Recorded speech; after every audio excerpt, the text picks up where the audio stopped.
Tämä on niin pääosin timelapsen tehty, eli siis kuva kuvalta ja jokainen kuva on piirretty kokoon, mitä mä nyt sanoisin, että hirveästi valehtelisi. Se on jotain 180 kertaa 2 metriä on se pohja, mille mä oon piirtänyt tämä. Että se miltä se näyttää, niin sitä voisi suurennella ja pienellä, mutta se oli se reaalikoko oli se. Ja jotain piirustuksia on myös Aineen taidemuseolle on lahjoittanut tästä. Niistä näkee vähän se, minkälainen alkuperäinen juttu.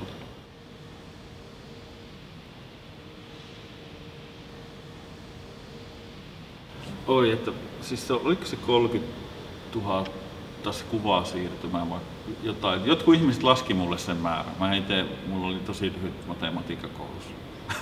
Niin mä en muista, mutta se oli valtava määrä niitä kuvasiirroksia, mitä siihen piti toteuttaa. Ja sitten mä halusin vielä soveltaa sitten tähän projektiin sitten tällaisia niin kuin kuvia, jotka ei kaikki ole piirrettyjä.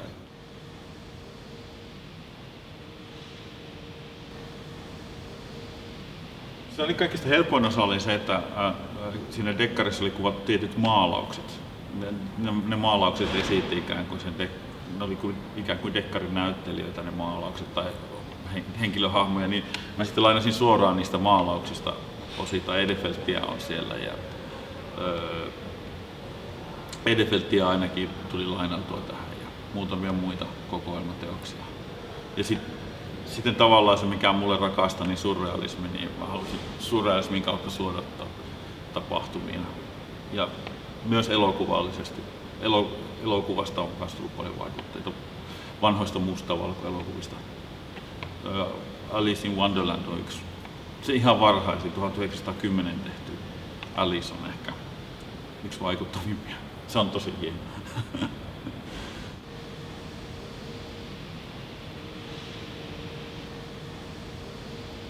Mä ajattelin heti aluksi, että mä en lähde kuvittamaan sitä dekkaria, että mä luon enemmän mielikuvia ja sitten sen ensimmäisen alkuperäisen esityksen mukana meillä oli myös musiikki. Tämä esitettiin mykkäelokuvana Aineen taidemuseolla ja siinä oli musiikki Julius Rantalan tekemä musiikki ja sitten Katan Salon lukiäänenä. Niin mä sitten halusin tässä kuvamaailmassa antaa myös paljon tilaa sille niin kuin heille tai sen esityksen, että ei ollut pelkästään minun taideteos siinä kohtaa. Tämä on enemmän kollektiivinen teos. Ja kollektiivinen myös siksi, että se liittyi siihen näyttelyyn, mikä oli minusta hienoa.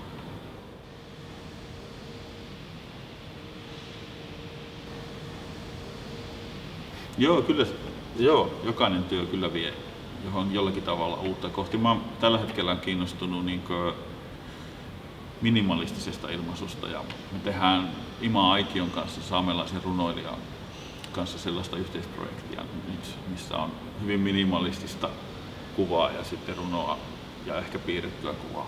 Se on nyt semmoinen projekti, missä on tavallaan osia tästäkin projektista. Että tässä on viitteitä siihen suuntaan.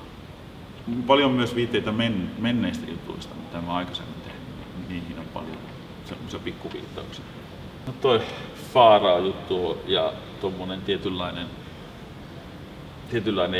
Egyptin mytologia on kiehtonut aina. En ole niitä niin suoraan lainaillut aikaisemmin, mutta tommoset niinku semmoset surrealistiset siirtymät eri aikakausiin, niin ne on yksi juttuja.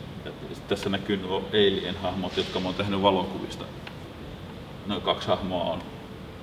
Mä oon kuvannut kuun ja sitten oman liikkeen siihen. Ja sitten niitä kuvia olisi jotakin useampi 10. Mä oon yhdistänyt niistä tommosen figuurin. Ja sitten pannut sen liikkuu.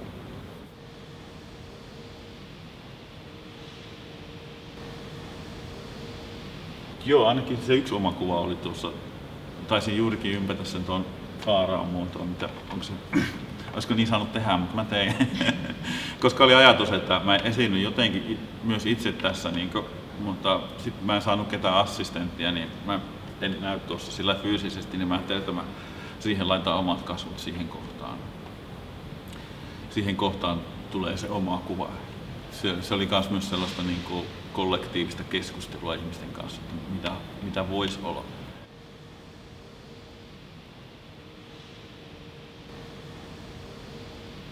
Kata Salo vaikutti joihinkin kuvajuttuihin kanssa. Keskusteltiin, Kata katsoi tämän tosi monta kertaa läpi ja sitten keskusteltiin, mitä lisäyksiä tai vähennyksiä voisi olla.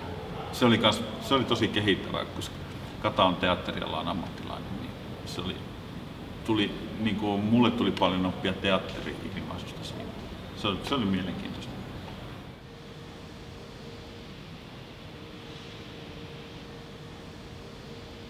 Se oli sellainen herkullinen aihe ja mä löysin joitakin mielenkiintoisia juttuja. No se oli mielenkiintoista ainakin se, että piti palata ajassa 100 vuotta taaksepäin ja löytää asioita siitä ajasta. Ja siinä tulee sellainen mielenkiintoinen huomio, kuinka tärkeä kulttuuri on. Siitä ajasta on hyvin vähän mitään meille. Mä löysin valokuvia esimerkiksi ihmisistä, joita kukaan ei tunne enää. Kukaan ei tiedä, ketä ne on ollut. Tässä videolla on sellainen kaveri, joka soittaa rumpuja.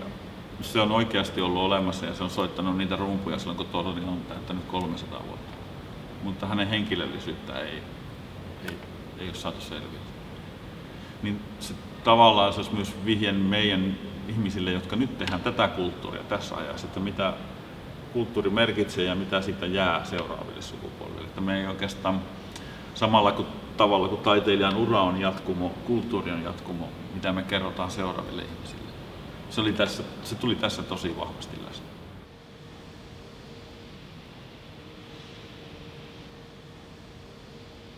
Hiili itse asiassa on pakko myöntää, että se on ollut vastenmielisin väliin. Ja mä tykkään mennä asioissa niin kuin epämukavuusalueille, koska se kehittyminen on siellä suurinta. Ja Hiili on opettanut paljon niin kuin maalauksesta ja maalauksellisuudesta.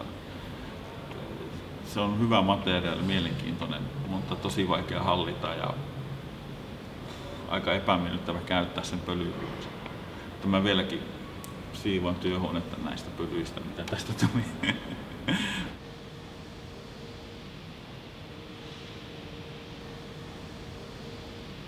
Tämän teoksen suhteen olisi mukava, jos se vielä esitettäisiin alkuperäisessä asussaan muutamia kertoja ainakin. Ja ehkä siitä saisi jonkun taltion, että myöhemmin ihmiset huomaisivat, että se musiikki ja kertoja-ääni oli myös se. Että teos oli todellakin kollektiivinen. Ja tietysti olen tosi tyytyväinen siitä, että se on kokoelmateos, että tavallaan niin kuin se teoksen syntyhistoria kaikki on sitten tallessa sitä myötä. Se on tosi kiva.